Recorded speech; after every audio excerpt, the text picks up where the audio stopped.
The hum of the airplane cabin was a familiar lullaby. She leaned her head against the cool window, watching the twinkling grid of Washington, D.C. grow larger beneath the wing. After 2 weeks of back-to-back meetings in Brussels and Berlin, all she wanted was her own bed, her own tea mug, and the quiet comfort of her living room. The trip had been a success for consultancy work on transatlantic. Policy was in higher demand than ever, but success was exhausting. A deep weariness had settled into her bones, the kind only home could cure. She was a woman who moved through the world with a practiced, quiet grace. At 54, her career was a tapestry of impressive threads. Ph.D., sought-after speaker, trusted advisor to organizations that navigated the complex waters of global politics. She carried herself with an unassuming authority, the kind that didn't need to raise its voice. As the plane touched down with a gentle bump and a roar of reverse thrust, she allowed herself a small, private smile. Home, the ritual of arrival, began. She smoothed the elegant navy blue travel dress that had stayed remarkably unwrinkled, gathered her carry-on, a soft leather bag containing her laptop and the book she hadn't had time to open, and filed out with the other passengers. The airport air was dry and recycled, a stark contrast to the crisp European autumn she'd left behind. She navigated the long corridors with the ease of a frequent traveler, her low-heeled pumps clicking a steady rhythm on the polished floor. Dulles International was busy, a river of humanity flowing in all directions. Families hugged reuniting loved ones. Business people strode purposefully towards ride-share signs, and the uniformed customs and border protection officers stood at their podiums, the gatekeepers of the nation. She joined the line for U.S. citizens, shuffling forward with her passport and declaration card ready in hand. She'd done this 100 times. It was mundane, a final bureaucratic step before freedom. When her turn came, she offered a polite, tired smile to the officer at the primary booth, a young man with a bored expression. He scanned her passport, glanced at her, typed a few things, and then his eyes flicked to something on his screen. His bored look shifted, just slightly, into something more alert. He didn't stamp her passport. Instead, he took a yellow slip of paper, marked it, and clipped it to the back of her navy blue booklet. "You've been selected for a secondary inspection," he said, his voice devoid of inflection. "Take this to room C12, just over there to your left." A faint flicker of annoyance quickly banked. Random searches happened. She'd had them before. It was an inconvenience, nothing more. "Of course," she said, her voice calm. Room C12 was a space designed to drain optimism. Harsh fluorescent lights buzzed overhead, reflecting off sterile white walls and gray linoleum. A few other weary travelers sat on metal benches, looking worried or resigned. The air smelled of antiseptic and anxiety. She checked in with another officer at a desk, who took her yellow slip and her passport without a word and pointed to a bench. "Wait for your name." She sat, folding her hands in her lap, practicing the deep breathing she used before a big presentation. She observed the room. A family was having their souvenirs examined. A student was anxiously explaining packaged snacks. The CBP officers moved with a slow, deliberate authority. After about 15 minutes, 2 officers, a man and a woman, approached her. Their name tags read Denton and Briggs. Officer Denton, a man with a tight jaw and close-cropped hair, held her passport. Officer Briggs, a woman with a stern, unsmiling face, carried a clipboard. "You can come with us," Denton said. Not as a request. She followed them to a more private inspection area, a cubicle with a high metal table. "Place your bags and any personal items on the table," Briggs instructed. Her tone flat, she did as she was told, placing her leather carry-on and her large suitcase on the table. The familiar, unwelcome feeling began to creep in, the feeling of being transformed from a person into a problem. It was an old, familiar sting, one she had felt in stores, in hotels, in meetings where she was initially underestimated. She pushed it down. This was procedure. Nothing more. What was the purpose of your trip? Denton asked, already unzipping her suitcase. Business. I'm a geopolitical consultant. I was giving a series of lectures and attending policy workshops, she replied, keeping her voice even and helpful. He began to remove her clothes, not gently. Her carefully rolled blouses and slacks, packed to avoid creasing, were pulled out and laid on the bare metal surface. Briggs started on the carry-on, removing her laptop, her charger, her notebook. Do you have any gifts, firearms, agricultural products? Briggs recited mechanically. No, nothing to declare. It's all just personal and professional items. They didn't seem to listen. Denton was now going through the zippered compartments of her suitcase, his hands probing. He found her toiletries bag and unzipped it, holding up her bottle of moisturizer. Over 3 ounces, he grunted. It's in the checked bag now, so it's compliant, she said patiently. He set it aside with a dismissive clunk. He moved to her folder of conference materials and began flipping through pages of dense policy briefs and agendas, his eyes scanning, but clearly not comprehending the content. There was a roughness to his movements, a carelessness that felt pointed. Her neat, organized world was being unraveled by indifferent hands. Can I ask what you're looking for? She inquired, her tone still polite. Perhaps I can help you find it more quickly. Officer Denton looked up, his eyes meeting hers for the first time. There was no warmth there, only a cool assessment. We'll ask the questions. You're here because you triggered an alert. Just stand there and cooperate. The word cooperate hung in the air. She was cooperating. She had done nothing but cooperate. Officer Briggs was now examining her passport under the bright light, running a thumb over the biodata page. This laminate is lifting, Briggs stated, holding it up. She knew it was.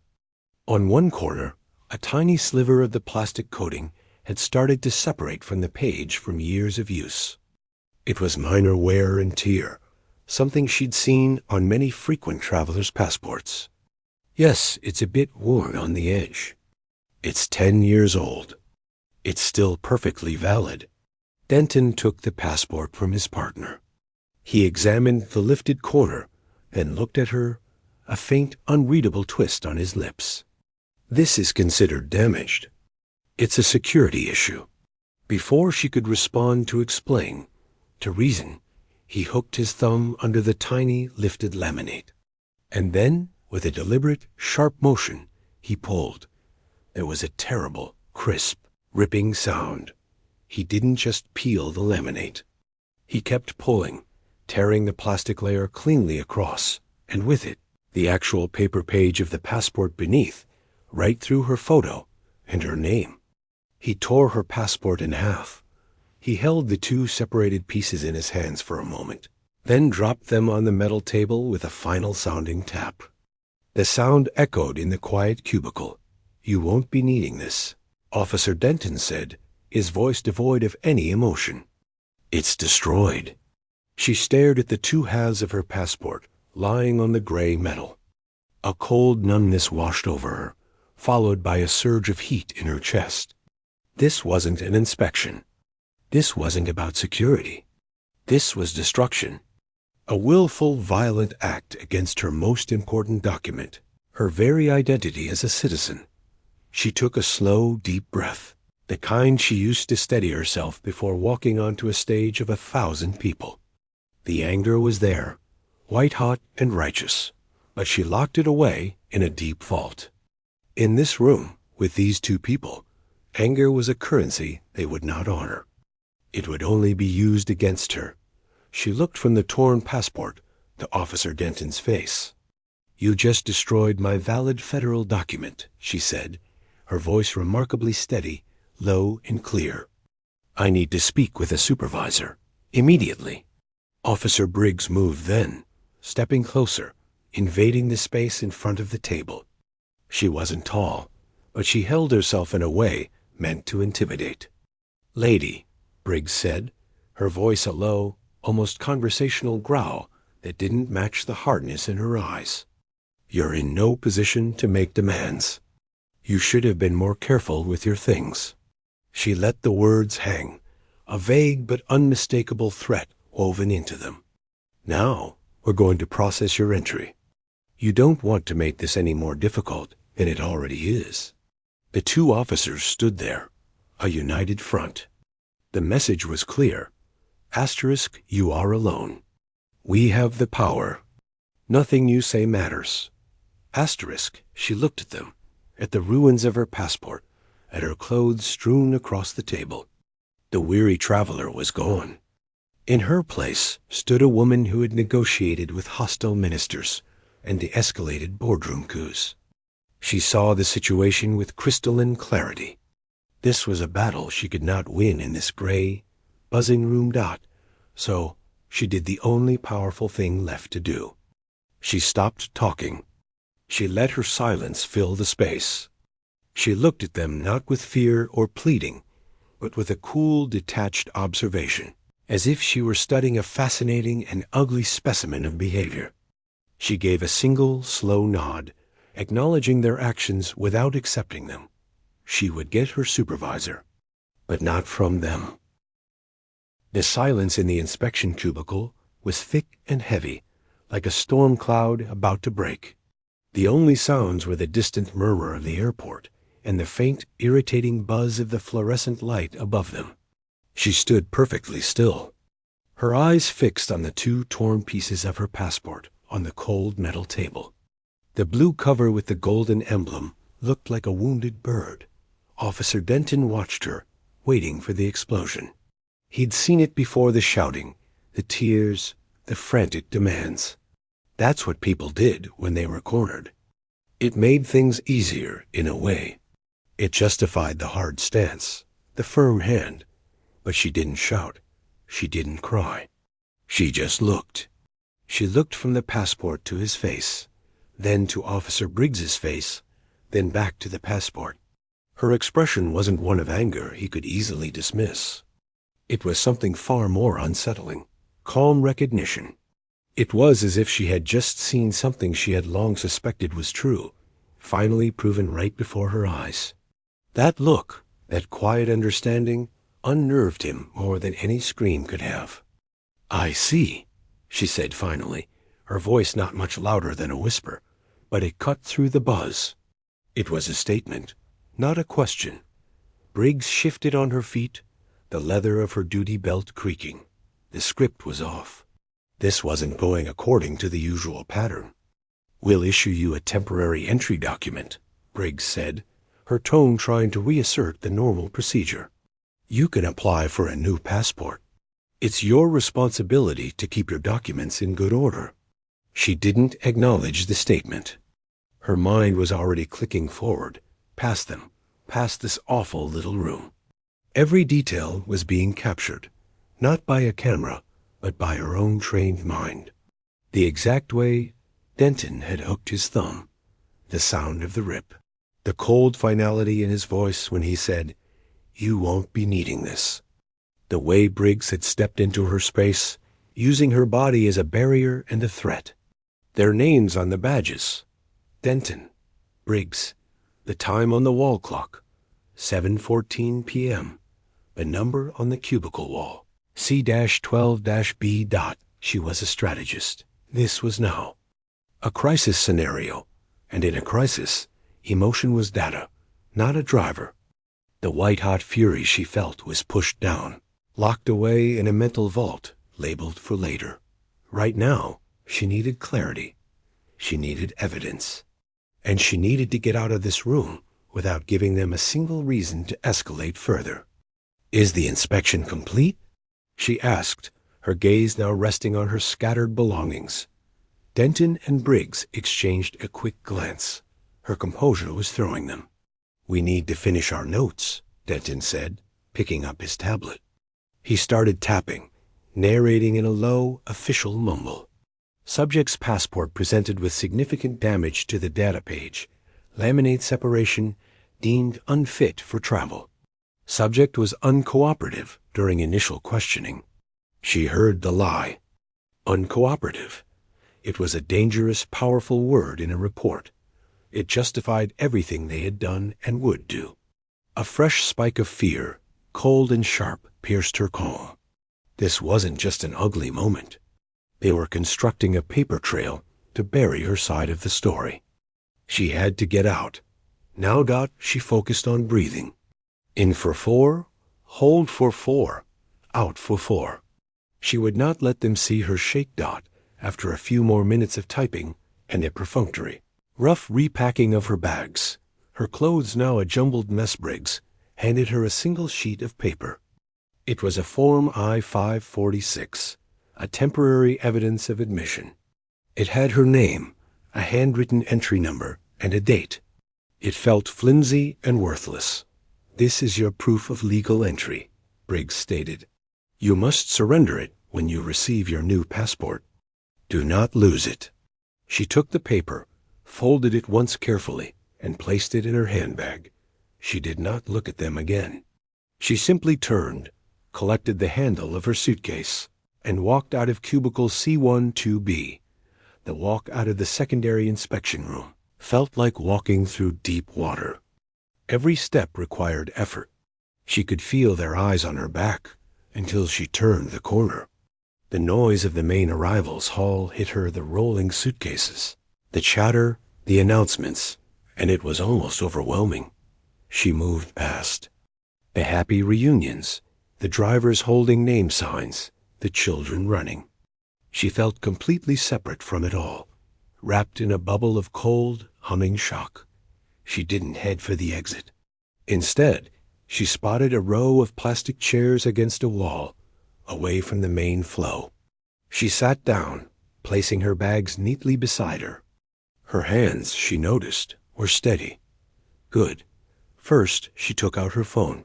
She did not call her husband. He would be waiting at the curbside pickup zone, expecting her to walk out any minute. If she called him now, his voice, his worry, his potential anger would break the delicate shell of control she was maintaining. She couldn't afford to break. Not yet. She opened her Notes app. Her fingers flew over the screen, recording everything in precise, clinical detail. Times, names, physical descriptions, sequences of events, direct quotes. She described the tear, the sound, the words. She noted the feeling of Briggs stepping into her space. She was building a dossier. Then, and only then, she made a call. Not to her husband, but to his office. To his chief of staff. The woman was a legend for her efficiency and discretion. The line connected after 2 rings. "Ma'am?" The chief's voice was alert. It was after business hours. This call was unusual.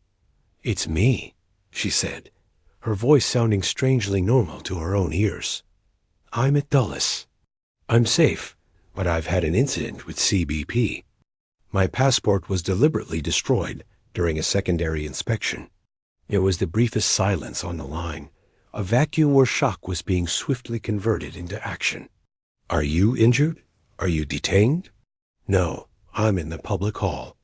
I have a temporary slip. They've let me go." "Okay. Do you need me to send someone? Or connect you to the port director immediately?" The chief's voice was all business, a calm anchor. "Not yet. I need 2 things. First, the direct, after-hours contact line for the CBP port director for Dulles. I want it in my hand before I do anything. Second, please call my husband. Tell him I'm okay. I'm unharmed, but that I've been delayed. Tell him not to come in. Tell him to wait in the car. I will explain everything in 15 minutes." She could almost hear the chief of staff nodding. "Understood. The contact will be texted to you in 60 seconds. I'll make the call to him now. Do you require legal facilitation at this moment?" "Not yet. This is still a Customs and Border Protection matter. For now." She paused. "Thank you." She hung up. Exactly 60 seconds later, Her phone chimed softly with a text. A name, a direct office line, and a mobile number. She stared at it. This was the threshold. Once she made this call, the machinery would start, a heavy, official machinery that would change everything. Back in room C12, Officers Denton and Briggs were finishing their paperwork. The adrenaline of the encounter was fading, leaving behind a faint, defensive satisfaction. Think she make a stink? Briggs asked, filing the copy of the temporary form. Denton shrugged, logging out of his terminal. What's she gonna do? Complain? They all complain. It'll go into a file somewhere. Traveler upset over damaged passport. End of story. He replayed the moment of the tear in his mind. The way it gave so cleanly. He'd shown her who was in control. She'd been so quiet, so superior. She needed to learn. She was cold, Briggs muttered, a hint of unease finally seeping into her voice. They're all like that sometimes. Think they're better. Denton stood up, stretching. Come on. Let's get coffee. It's just another Tuesday. They walked out of the inspection area, completely unaware that the woman they had just tried to make small and powerless was sitting quietly in a plastic chair a few 100 feet away, holding the direct line to the person who signed their paychecks. She was not filing a complaint. She was preparing a briefing. She took one more deep breath, gathered her bags, and walked towards the exit. She needed to see her husband, to give him the truth in person before the storm hit. She pushed through. The automatic doors, the cool night air washing over her face. The line of cars was a river of red brake lights. She scanned the crowd, her eyes searching for the familiar, worried face that was her true north dot. She found him. He was leaning against the car, his eyes scanning the doors anxiously. When he saw her, his face flooded with relief, then immediately tightened into concern. He took in her posture, the look in her eyes that she couldn't fully hide. She walked straight to him. He opened his arms, and she stepped into them, burying her face in his shoulder for just a second, drawing in the solid, real scent of him, of home. It was the first safe feeling she'd had in over an hour. He held her, then pulled back, his hands on her shoulders, searching her face. What happened? Are you all right? She looked up at him, her eyes clear now, the shock burned away by a steady, determined flame. I'm all right, she said, but we need to talk, right now. And then I need to make a phone call. He didn't ask any more questions until they were in the car. The doors closed with a solid, expensive thud, sealing them in a quiet, private world. The driver, a discreet man who had worked for the family for years, glanced in the rearview mirror. He saw the look on her face and the tense set of the Attorney General's jaw. Just drive, please, her husband said, his voice low. A slow loop. As the car pulled away from the bright lights of the terminal into the softer darkness of the access road, she finally let the calm mask slip, just a little. A tremor ran through her hands. He saw it and covered them with his own. His hands were warm. Start from the beginning, he said softly. Tell me everything. So she did. She didn't rush. She spoke in the same clear, methodical way she had used in her notes app. She told him about the yellow slip, the sterile room, the rough hands on her clothes. She described the officers, their names, their demeanor, the cold assessment in their eyes. When she got to the passport, her voice hitched just once. She mimicked the motion with her fingers, that deliberate, hooking pull. He didn't just peel it. He tore it, right through the page. He said, "You won't be needing this." She saw a muscle flicker in her husband's jaw. His eyes, usually so full of thoughtful calm, had gone dark and hard. But he listened. He was the nation's top lawyer, and right now, he was her husband, listening to evidence. Then she told him about the threat. How the woman, Briggs, had stepped into her space. the low growl of her voice. "You're in no position to make demands." She told him about the report she knew they were writing, the lie about her being uncooperative. When she finished, the air in the car felt charged. He was silent for a long moment, looking out the window at the passing runway lights. "Are you hurt?" he asked finally, his voice thick. "No," she said. "Not in a way that shows." He nodded, absorbing that. The physical was one thing. The violation, the humiliation, the intimidation, that was another. He turned back to her. "What do you want to do?" This was why she loved him. In this moment of raw personal anger, he wasn't roaring about firing everyone. He was asking her. It was her ordeal, her choice. She handed him her phone, showing him the notes she had typed and the contact for the port director. "This isn't about me being your wife," she said, her voice firm now. "This is about two federal officers who believed they had absolute power in that room. They destroyed government property. They lied on an official report. They intimidated a traveler. If they did it to me, they've done it to others. They will do it again."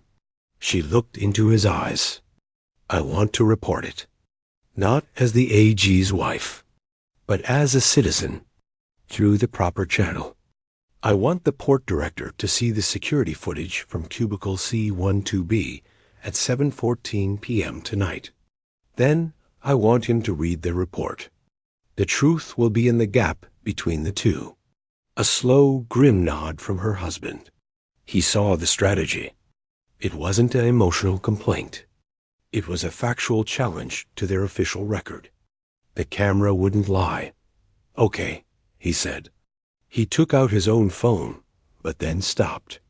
"Do you want me to make the call?" She shook her head. "No, I need to." This was her testimony dot.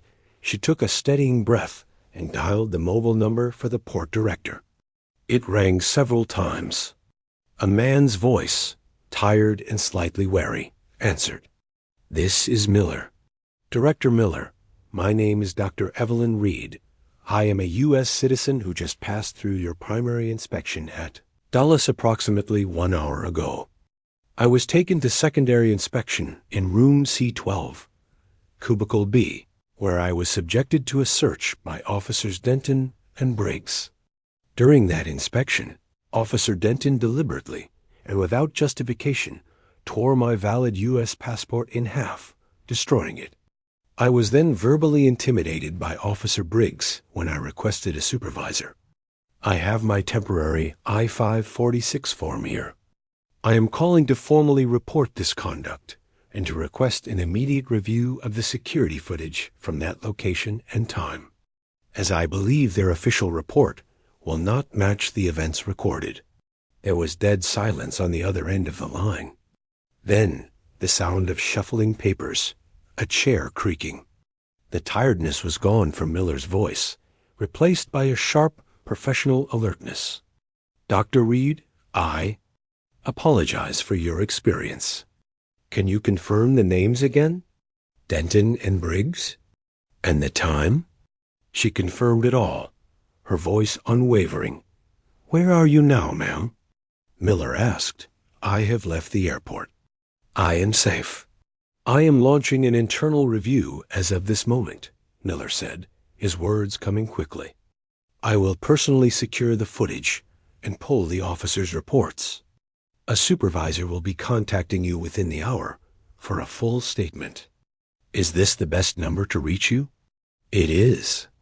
"Thank you, Director." She hung up. The deed was done. She leaned back against the leather seat, feeling a wave of exhaustion so deep it made her bones ache. The adrenaline was draining away. Leaving her empty dot, her husband put his arm around her. "You were perfect," he murmured into her hair. "It doesn't feel perfect," she whispered. "It just feels awful." Back at Dulles, the world was tilting on its axis for Port Director Miller. He had been at home, halfway through a late dinner, when the call came. The name Reed had taken a second to register.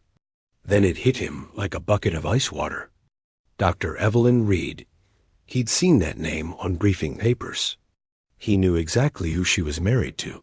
He was already barking orders into his phone as he grabbed his coat and car keys. He called the overnight shift supervisor at the terminal. Pull Officers Denton and Briggs off the line. Now, do not let them leave. Secure the recording from Secondary Inspection Room C12, Cubicle B, from approximately 7 o'clock to 7:30 p.m. Do not let anyone near that system. I'm on my way. His mind raced as he drove, speeding down the empty highway. An allegation of misconduct was bad. An allegation involving the deliberate destruction of a passport was serious. An allegation from that particular traveler was a 5-alarm fire. His career, the reputation of his port, hung in the balance dot at the airport. The night shift supervisor, a man named Powell, was pale. They're in the break room, sir. They don't know why they're being held. What's this about? Where's the footage? Miller demanded, striding towards the security office. It's queued up, sir. Timestamp 7:09 p.m. entry into C12B. Miller stood in front of the monitor, his arms crossed. Play it. The black and white video was clear, with good audio. He watched the woman enter, calm and poised. He watched Denton and Briggs begin the search, their manner immediately aggressive. He saw the rough handling of her belongings. His stomach tightened. Then came the passport moment. He leaned in. He saw Denton examine it, saw him hook his thumb. He saw the deliberate, sharp, tearing motion. He heard the crisp rip. He saw the officer drop the 2 halves on the table. He heard the words, "You won't be needing this."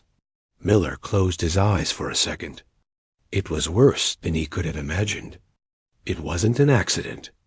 It was an act of pure, petty dominance. He kept watching. He saw the woman stand there, still as a statue. He saw her speak, requesting a supervisor. Then he saw Officer Briggs step forward, invading the woman's personal space. He couldn't hear the whisper, but the body language was unmistakable. Intimidation. The woman's subsequent silence, her steady gaze, now looked to Miller not like compliance, but like breathtaking self-control. "Stop the video," Miller said, his voice hoarse. "Pull their incident report from the system. Now." Supervisor Powell brought it up on the next screen. Miller's eyes scanned the text written by Denton. Asterisk. Passport presented with significant damage. Laminate separation deemed a security concern. Traveler became argumentative and uncooperative when informed the document was compromised. Asterisk. Miller felt a hot rush of anger. It was a complete fabrication. The video showed a calm, compliant traveler. The video showed the passport was intact until his officer destroyed it. The video showed the aggression coming from his team. He turned to Powell, his face like stone. "Where are they?" "Break room, sir." "Bring them to my office." "Do not speak to them. Just bring them."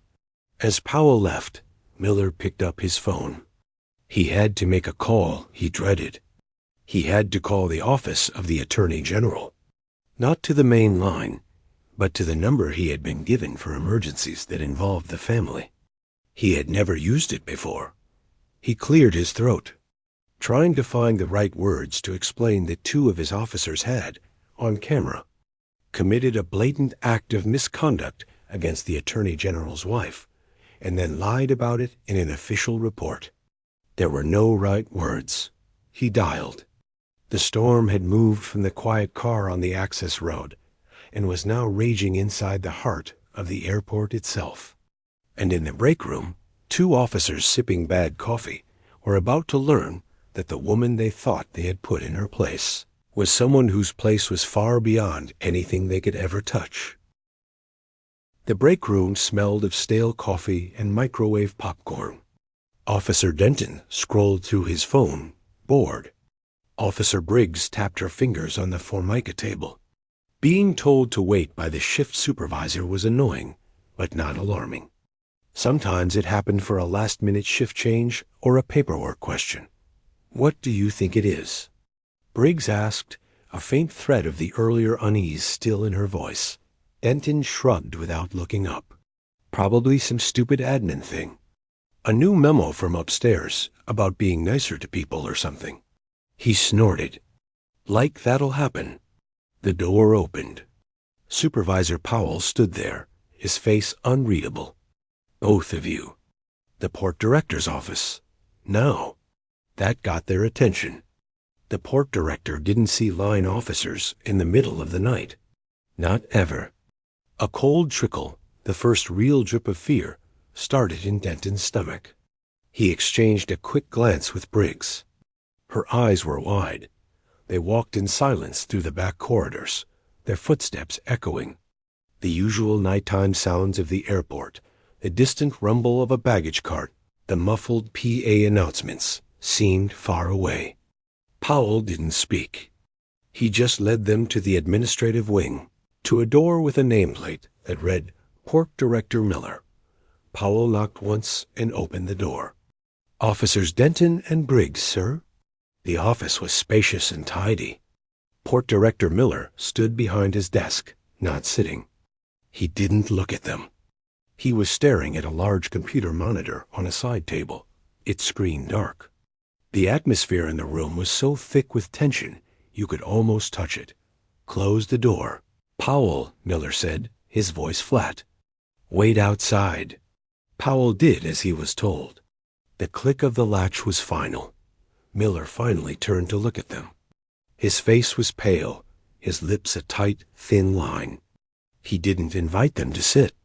He just let the silence stretch, letting them stand there in the middle of the room, like two kids called to the principal's office. "Your inspection in room C12B tonight," Miller began, his words slow and deliberate. "The female traveler. Tell me about it."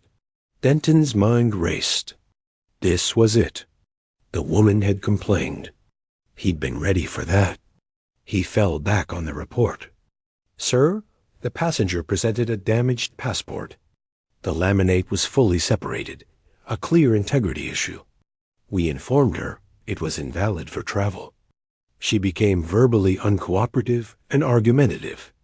We completed the inspection, issued a Form I-546, and she was released." He kept his voice even, official. It was their word against hers. Miller's eyes, cold and sharp, moved to Briggs. "Is that your account, Officer Briggs?" Briggs nodded, her throat dry. "Yes, sir." The subject was hostile. We maintained professionalism. A harsh, humorless sound escaped Miller's lips. It wasn't a laugh. He reached over and tapped a key on the keyboard next to the monitor. The black screen flickered to life. "Maintained professionalism," Miller repeated softly, as if tasting the words and finding them rotten. On the screen, the high definition. Black and white footage from C12B began to play. There was no sound yet, but the images were damning enough.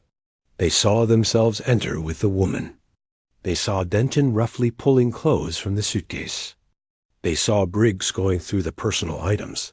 Denton felt the blood drain from his face. He hadn't realized how aggressive his movements looked from the outside. He looked like a bully rummaging through a drawer dot. Then came the passport moment. Miller tapped another key.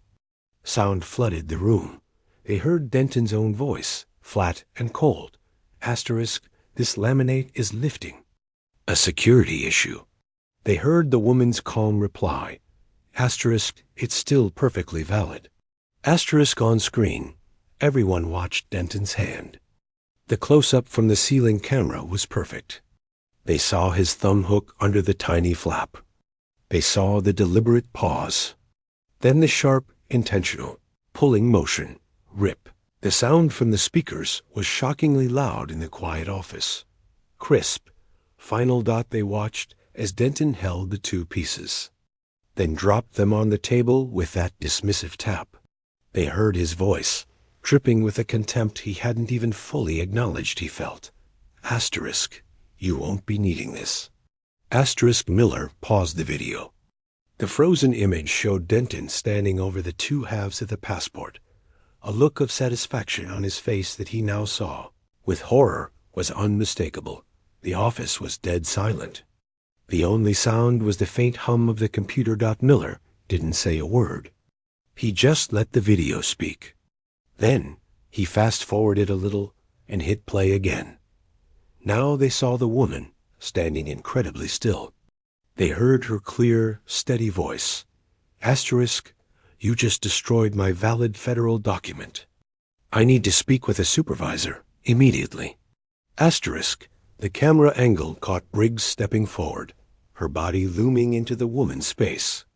The microphone picked up her low, threatening growl. Asterisk, lady, you're in no position to make demands. You don't want to make this any more difficult than it already is. Asterisk Miller stopped the video. He turned his chair slowly to face them fully. His eyes were like flint. Now, he said, his voice dangerously quiet, you can explain to me how a perfectly intact passport becomes damaged. You can explain to me how a calm request for a supervisor constitutes being verbally uncooperative and argumentative.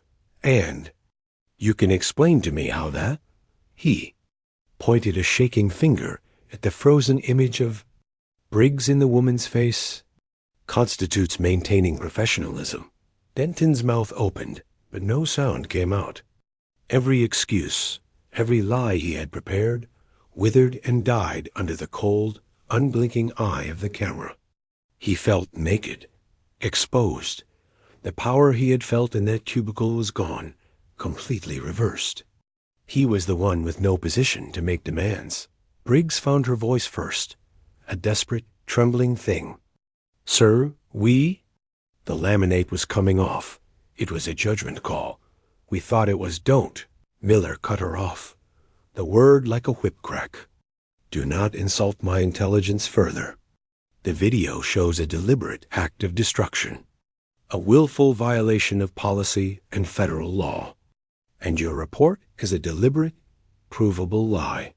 He leaned forward, planting his hands on the desk.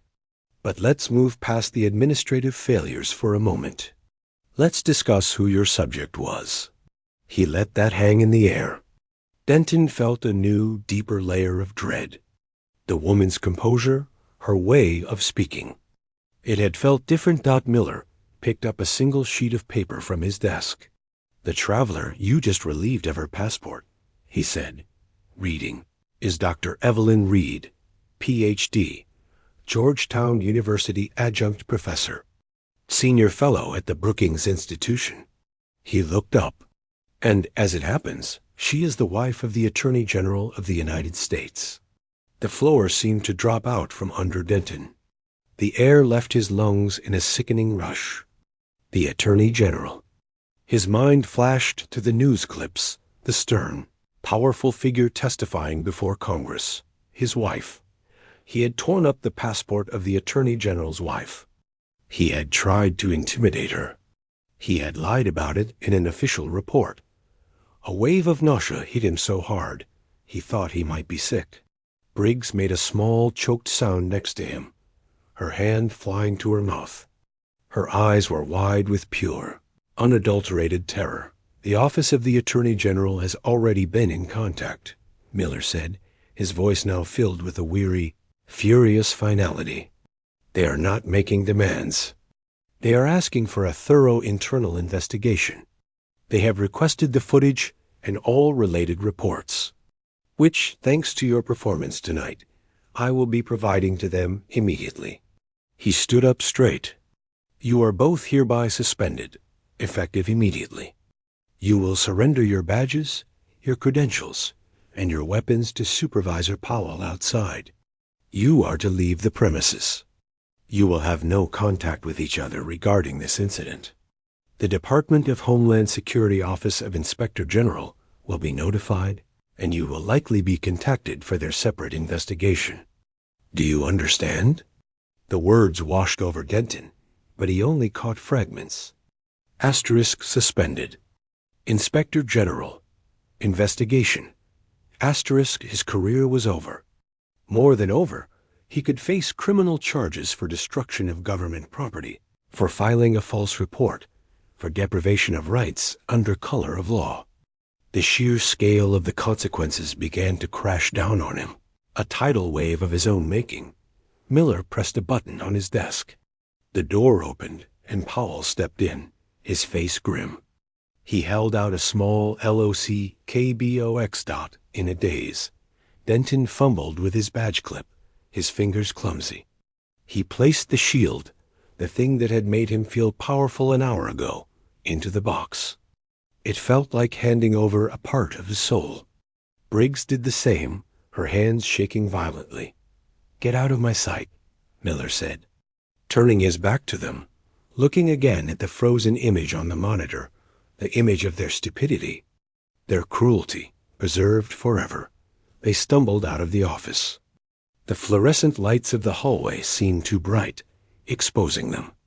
They walked past colleagues who glanced their way, then quickly looked down, sensing the disaster. They were already ghosts in the building dot, outside in the employee parking lot. The cold night air felt like a slap. They stood by their separate cars, not looking at each other. There was nothing to say. The smug certainty of their coffee break was gone, replaced by a yawning, terrifying void. Denton got into his car and just sat there, his hands gripping the steering wheel, his knuckles white. He replayed the rip of the passport. That sound. He thought he was showing control. He thought he was putting some privileged, quiet woman in her place. Now, he was the one who had no place. And the woman was at home, with the most powerful lawyer in the sea. The story didn't stay quiet for long. It couldn't. 2 CBP officers suspended the same night a high-profile traveler had a major incident. In Washington, that kind of secret has a very short life. It started as a murmur in political circles, then a paragraph in a Metro column about airport woes. But when the Department of Homeland Security's Office of Inspector General publicly confirmed it had opened an investigation into alleged misconduct and falsification of records by officers at Dulles, the murmur became a roar. News vans sprouted like mushrooms outside the headquarters of Customs and Border Protection. The story had everything: power, injustice, a shocking video, though not yet public, and a victim who was the opposite of a vulnerable target. She was accomplished, polished, and married to the man who oversaw the entire justice system. The headlines wrote themselves. Through it all, Dr. Evelyn Reed stayed home. For 2 days, she didn't check the news. She drank tea, sorted the mail that had piled up, and tried to untangle the knot of feelings in her chest. The anger was still there, but it had softened into a deep, cold sadness. The violation wasn't just personal. It was a confirmation of a broken system. She had been lucky. She had the ultimate backup. What about the people who didn't? Her husband's office was a fortress of no comment. He had been crystal clear with his staff. This was not his fight to wage. He was the Attorney General, not a personal injury lawyer. The system had to work, independently, or it didn't work at all. He recused himself from any oversight of the investigation, putting a deputy in charge. His only public statement was a single, powerful sentence delivered to reporters as he walked into the Department of Justice. The deliberate abuse of authority, particularly when it appears tinged with prejudice, corrodes the foundation of trust our system requires. It must be addressed with the full force of the law, without fear or favor. The message was clear. His wife would get no special treatment, but the officers would get no protection. A week after the incident, Evelyn agreed to one interview. Not with a screaming talk show host, but with a respected journalist known for thoughtful, long-form conversations. They sat in her sun-filled living room, not a studio. The journalist asked the expected questions. How did it feel? Were you scared? What would you say to the officers now? Evelyn answered honestly, but she kept steering the conversation away from herself. It felt dehumanizing, she said quietly. But the fear wasn't the worst part. The worst part was the realization that this is a routine script for them. I was just the wrong actor for their play. Then she leaned forward, her eyes earnest. This isn't a story about me being the AG's wife. That's just the twist that got the camera turned on. The real story is about the thousands of people who go through that room, through rooms like it all over the country, where there is no camera, or no one powerful waiting for them, where a torn passport or a lost visa or a lie on a report can derail a life, and there's no one to call. The camera provided accountability only because someone with a very loud voice was watching. Who is watching for everyone else? Her question hung in the air during the broadcast that night. It was a question that moved the scandal from a personal drama to a national policy failure. The fallout was swift and structural. Port Director Miller, having acted quickly and transparently, kept his job but was given a very public mandate for reform. The internal investigation confirmed the officer's actions and the falsified report. The federal criminal investigation began its slower, heavier grind, but the real change started in Congress. A bipartisan group of lawmakers, citing the Dulles incident, announced hearings on CBP oversight, transparency, and passenger complaint mechanisms. They subpoenaed the video. After a legal review, a heavily redacted version blurring the woman's face but leaving the officers' action starkly clear, was released to the Congressional Committee. Millions of people saw it. They saw the deliberate tear. They heard the cold, "You won't be needing this." They saw the intimidating step forward. It was 15 seconds of video that did more than any report ever could. It showed abuse of power in its raw, petty form. The public pressure became immense. CBP announced a new policy. All secondary inspection areas would have continuous, audible recording with strict rules on data retention. They expanded a pilot program for a civilian oversight panel to review serious complaints. It wasn't a perfect solution, but it was a direct response to the central critique that officers in those rooms had been the sole authors of reality. And that had to change. Months later, the legal processes reached their conclusions. The two officers did not go to prison, but the consequences were career-ending and personally devastating. They were federally charged with destruction of government property and making false statements. To avoid a trial, they accepted a plea deal. They were sentenced to probation, community service, and a permanent ban from ever holding any federal, state, or local law enforcement position again. Their names were permanently tied to the scandal, a cautionary tale in every CBP training academy.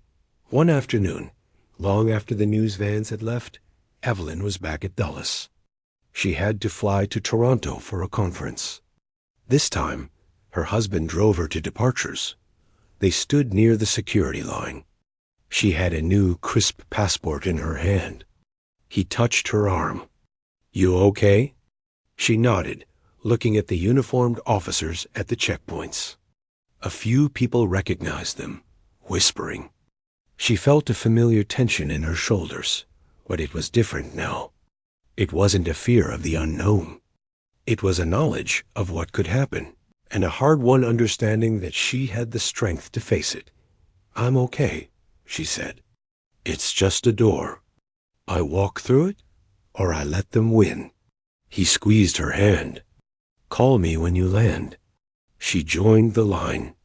When it was her turn, she handed her passport and boarding pass to the officer, a young woman with a tired smile.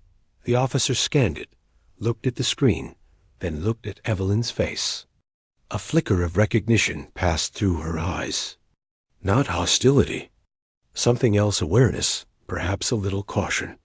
She looked back at the passport, then at Evelyn again, and gave a small, professional nod. "Have a safe flight, Dr. Reed," she said, her tone respectful. "Thank you," Evelyn said. She walked through the arch of the security scanner, collected her things, and headed for her gate.